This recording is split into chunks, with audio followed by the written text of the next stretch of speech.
Today we're going to be showing you guys how to set up our inflatable stand-up paddleboard. So each one of these inflatable paddleboards, guys, is going to come with its own bag, and inside you're going to find all the tools you need to set up this puppy. First things first, we're going to have our pump here, guys. This just connects to here. And then in here you're going to find your paddle. Now the paddle, from what I've heard, can go either way. So if you needed to paddle it, like use it like a regular paddle, you could do that. Or what we're going to be doing today is the classic paddle. And then they have a measuring point on here, so depending upon how tall you are, the taller you are, obviously you want to stick out longer, shorter you are, shorter. Okay. And you'll find your leash. Some straps for carrying the inflatable paddleboard itself, and then a phone holder. I don't know if we'll have a phone holder in every single one of them, but for sure in the first few.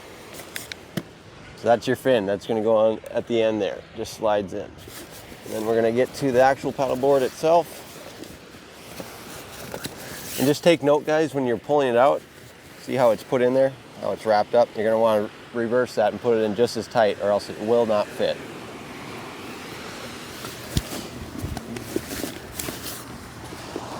There we have the paddleboard. Now you're going to grab your pump, guys. You're going to come to the front of the paddleboard.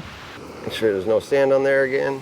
This is the inflate and deflate system on this paddleboard. One thing to note, guys, if you push in and spin it one way or another, I believe to the right, it's tightening it. It will lock out the air. Push in to the left, loosen it, and it will let out the air without you having to press in.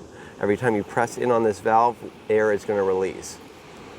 So just note, obviously, if it's filled up and you spin it the wrong way, air is going to start coming out really fast, and then you push back down, spin it to lock it. All right. You're going to see on the gauge here, guys, we're going to have 0.4, 0.8, and 1.2. Those are the only ones you're going to need to know. Really, you're not ever going to probably ever go past 0.8. I always recommend going to about 0.4 or a little over.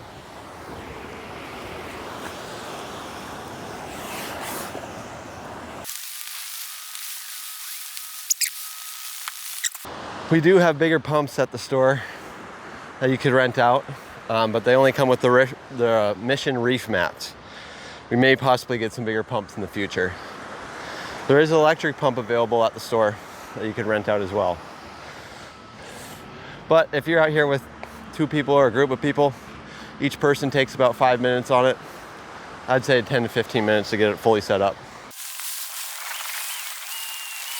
I've only been pumping for a couple minutes.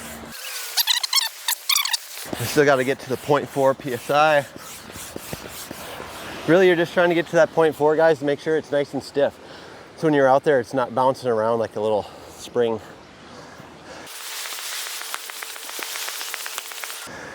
No, not yet. So it's really personal preference. If you don't want to put it to 4, you don't have to put it to 4. It's just going to be harder to balance on. I'm going to put it to 4. I just need another break.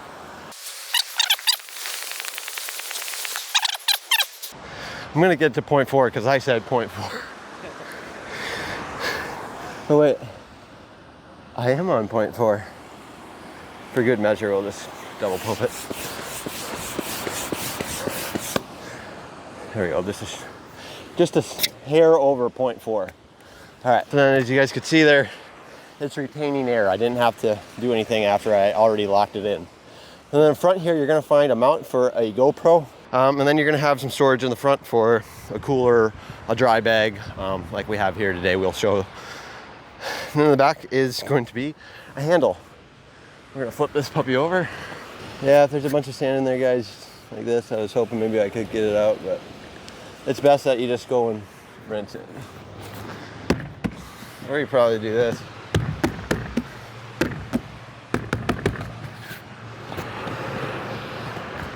That works too, as long as there's not a whole lot of sand in there, guys.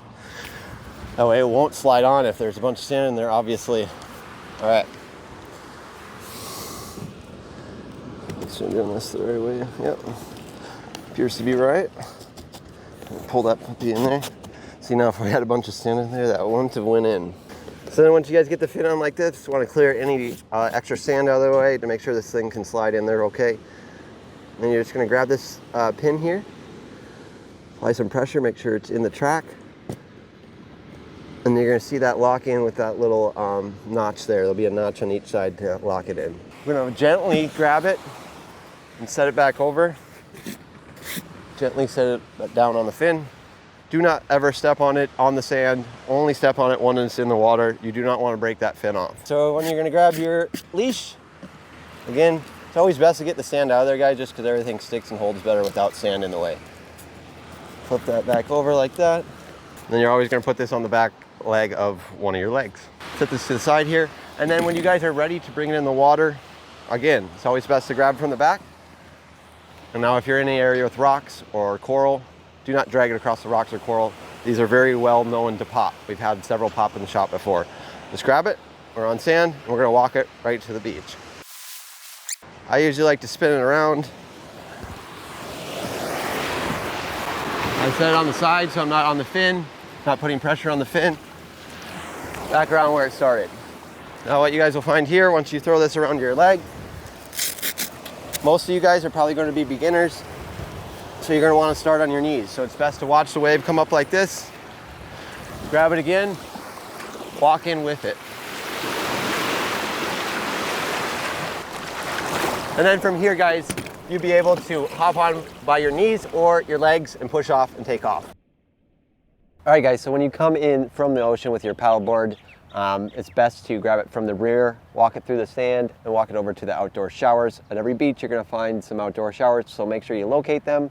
Once you get to the outdoor showers, you're going to start from the front, work your way to the back, rinse it off. I like to stand it upwards and let the water run down it one way, and then I flip it over and repeat those steps. And then from there, you're going to move it to a dry location or a grassy area without debris. And then from there, you're going to locate the inflatable tab. As you'll see, one right turn will open up the valve, one left turn will lock the valve. Open the valve, push in, turn to the right, that will open the valve.